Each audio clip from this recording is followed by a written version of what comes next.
What's up, guys? This is Coach Grant with First Down Training, and today we're going to be going over a wide receiver IQ quiz to test your knowledge of the position. So how this video is going to go down, if you're not familiar with our quiz-style videos, is I'm going to show a pre-snap clip like the one we see on the screen here. I'm going to ask you how you would run a specific route versus this defensive coverage look, whether it's press, zone, off-man coverage. Then I'm going to give you a chance to pause the video, think about your answer, and then we'll break down the correct answer, okay? So the first question I have for you guys is, how would you run a 12-yard dig? So like a 12-yard in, for those of you that don't know what a dig route is. So how would you run a 12-yard dig versus this coverage look? So how would you run a 12-yard dig versus this coverage look? So you guys can go ahead and pause the video and think about your answer. All right, so let's break this down. So first things first here, anytime that you're trying to decide how to run a route versus a DB when he's in press coverage, you want to look for two specific things. The first one is going to be his leverage. So is he inside leverage, is he head up leverage, or is he outside leverage, right? So in this specific case, the DB is head up leverage, which means that the midline of his body is even with the midline of our body. If his midline was even with my inside foot and his inside foot was shaded a little bit to like my inside, if you will, as a wide receiver, that would be inside leverage. If his midline is even with my back foot and his outside foot is outside of my back foot, that would be outside leverage, right? So if he's inside leverage, he's trying to prevent the inside route and force us to the sideline. If he's outside leverage, he's trying to prevent the outside release and force us to the inside where he probably has safety help. When he's head up, we don't necessarily know what he's trying to do.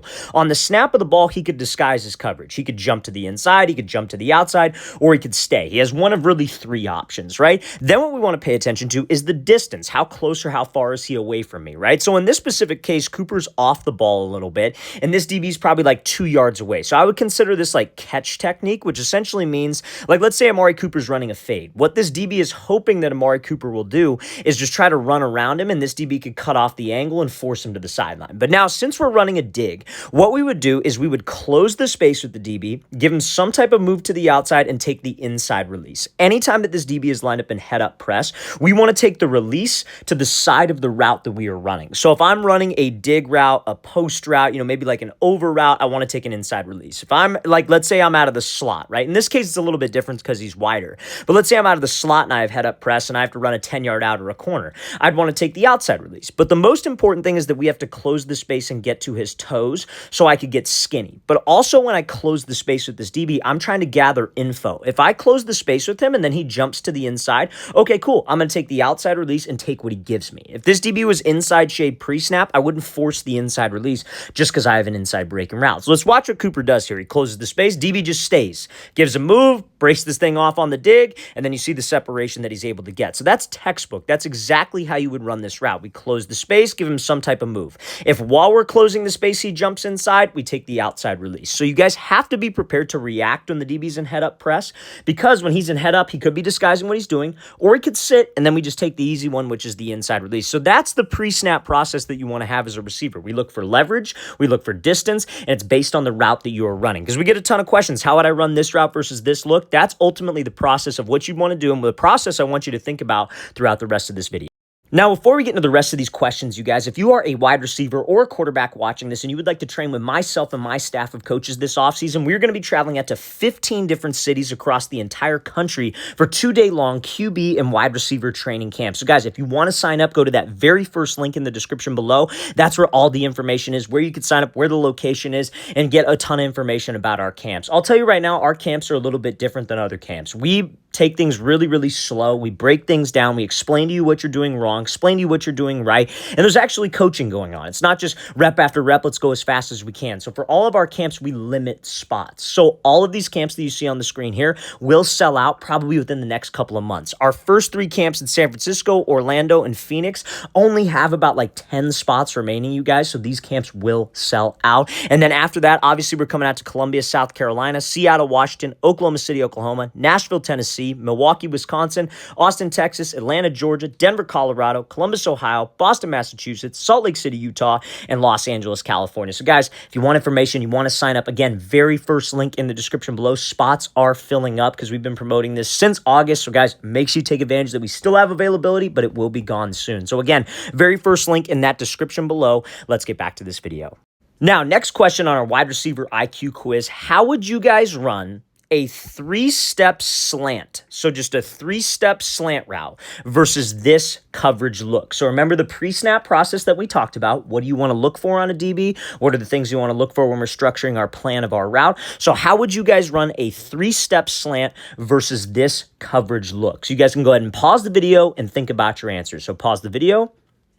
All right, let's explain it. So first things first, looking for the DB's leverage. In this case, he's inside shade, right? So his inside foot is a little bit shaded like earlier. His inside foot is inside of my front foot in my wide receiver stance. The midline of his body is kind of even with my front foot, so that tells me that he's inside shade. What type of coverage is this? This looks a lot like catch technique in the last example that we talked about, right? So if I had to run a slant, it would be a little bit different than how you guys would run like a post or a dig route. Because remember, we just talked about a dig route in the last example. If I had this type of look and I had to run like, let's say a 10-yard post, which is very, very similar to a slant, it's just deeper, right? I would want to close the space with the DB, right? Close the space with him, get to his toes, give him a move inside, take the outside release, and my goal is to try to stack him, or he's going to be running right next to my hip. And at the break point, I would take my inside hand, put it on the back of his shoulder, back of his hip, and cut underneath him, right? And they call it a throw-by move.